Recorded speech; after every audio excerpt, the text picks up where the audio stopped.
Hey lovelies, it's Didi here again, and you're welcome to my channel. How are you all doing? I hope you're doing amazing. So, today we'll be reacting to 10 things that will shock you about Poland. Before now, I got to check up some things about Poland, and I got to know that they are really nice people, beautiful cities, rich culture, good food, and European values. So let's get to it and listen and react accordingly.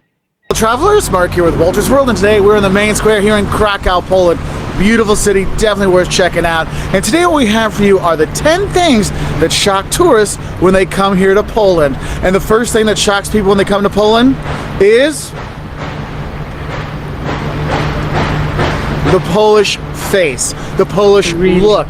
When you come here, you'll notice that people walk around like this, just there's no emotions. It's not happy, it's not sad, it's just neutral.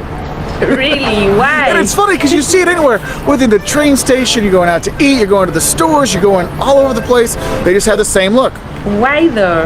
And you're like, wait a minute, can't you be happy or sad or something? No, they have this like dead on look, which works really well because you'll see the women here are gorgeous, okay? And when you see them walk, you're like, oh, they're just preparing for their supermodel career. Because when you're on the catwalk,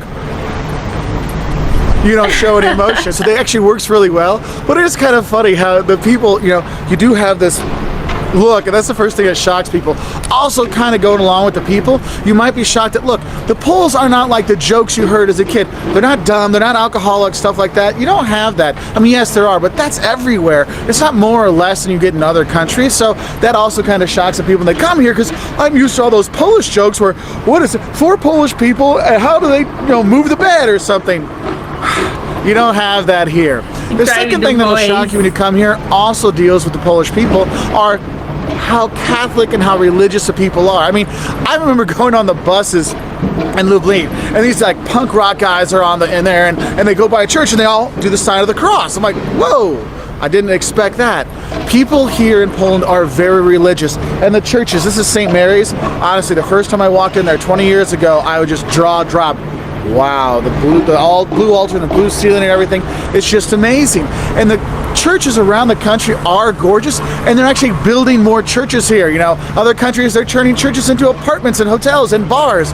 Here, people still go to church, they still do believe, and you do have a very religious, conservative feel when the people are here, which is kind of a different thing. And when you go in the churches, that's the real thing about it. You really see the beauty of the churches, the ones that haven't been destroyed during the war, that maybe they've been rebuilt, but like here and other ones, you really go in and just see the majestic beauty of the churches here. So do take the chance to go into the churches. Don't just go, oh, it's another church. Go in and check it out.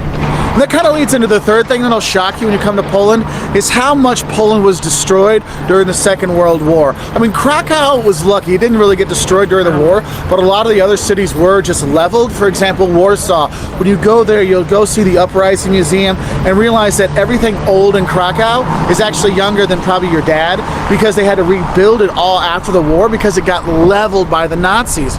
And you'll see that, and you go around, that's why you'll see the communist architecture and the big square, long, rectangle buildings and stuff like that, because there was nothing there. It was all destroyed, so they had to rebuild. And when you really see the level of destruction throughout the country and how much they've come back and built new stuff, you'll be very proud of the people, and that's what's really cool about it. Yeah. Now, the fourth thing that's going to shock you when you come to Poland is how completely incomprehensible and illegible the Polish language is. Look, if you don't speak Polish, it's okay. The locals know you don't speak Polish. They'll start trying to speak Polish with you, but Polish is just one of those languages. You're listening at the train station, you're like, yeah, I got nothing.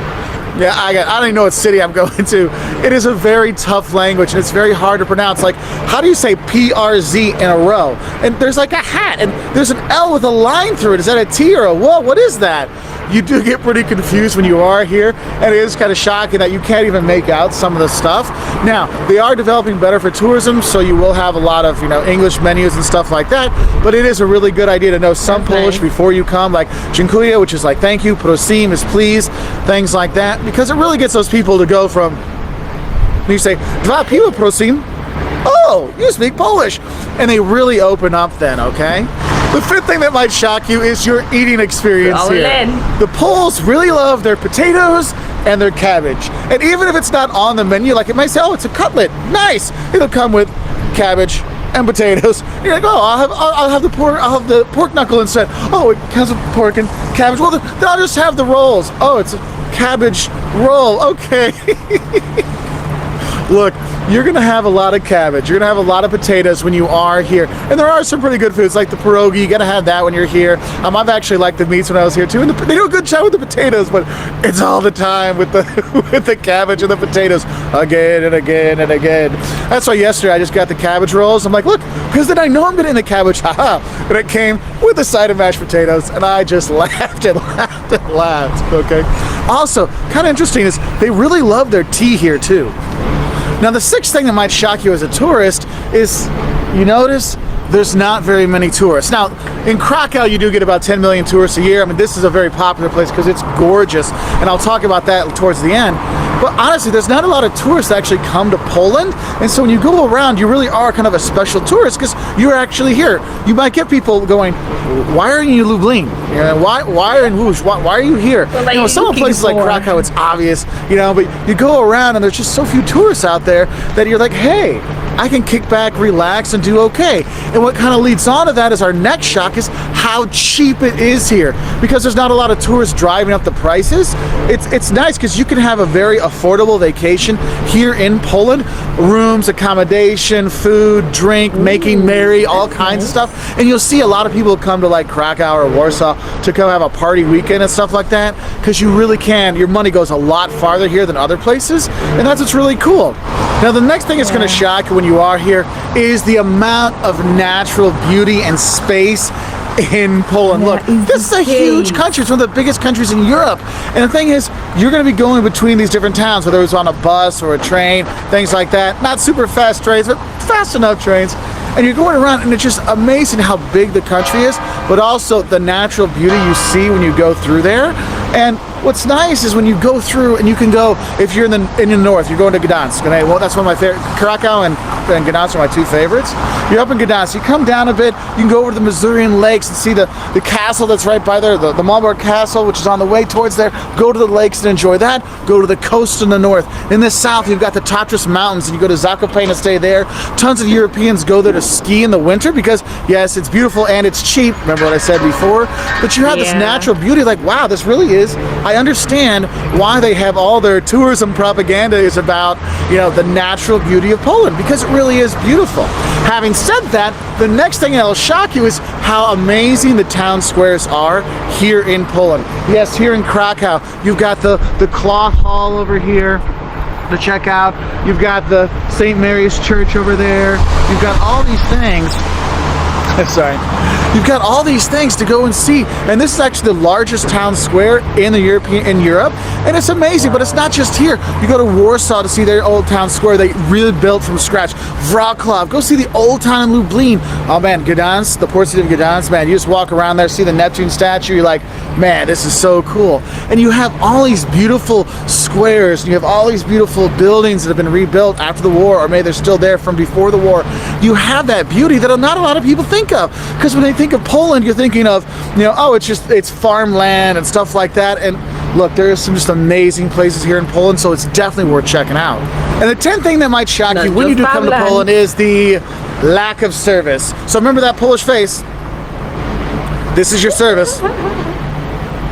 Really? It's not the most attentive. I don't want that. It's not the most friendly. You'll get your food. It'll just take some time. But just know, Poland isn't necessarily the most service-oriented economy out there, so you need to have some patience when you are coming here. And probably that's the only thing that shocks you kind of in a bad way, is really the service here isn't the best, but it's getting better. I used to come here a lot in the early 2000s for work, and compared to 2017 versus 2007 or 2002, man, it's completely different. Anyway, I hope that helped you know a few things that might shock you before you come to Poland. It is a great country to visit because you're one of the few tourists coming here to see some of these beautiful cities like Krakow. So if you want to learn more, 5 things you love and hate about Warsaw, what you should eat when you come here to Poland, check us out on our website at waltersworld.com. We're also on Twitter, Facebook, Instagram, YouTube, and we really appreciate your likes and subscriptions. And if you do subscribe to our channel, we actually put out 2 travel videos every week, every Wednesday and Saturday. and we really appreciate those likes. And if you got comments about things that shocked you about Poland, put in that comment section below. So I'm sorry I talked so fast this video. I just got really excited about my time here in Poland. Bye from Krakow. Or Krakow, sorry. Bye. Wow. First off, this video is really informative. But I also read somewhere that people in Poland really love it when foreigners, try to speak Polish. Like they find it funny and cute. And the Polish people are really nice people, polite and down to earth. Let me know your thoughts in the comment section. Give this video a thumbs up, share it, subscribe to my channel, and I'll see you with my next video. Bye.